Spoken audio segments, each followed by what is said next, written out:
Now today we're going to talk about emotions. There are all sorts of emotions, even emotions that you can't describe.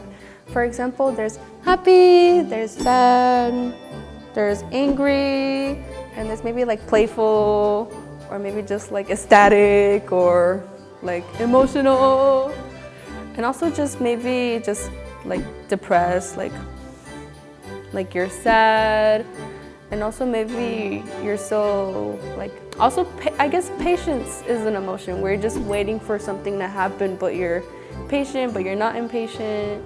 Also maybe fear, like being scared of something, so like, oh my god, like, so there are a lot of emotions that go throughout your life, depending on the situation, whether it's good situation or bad situation. It's just emotions happen every minute of every day.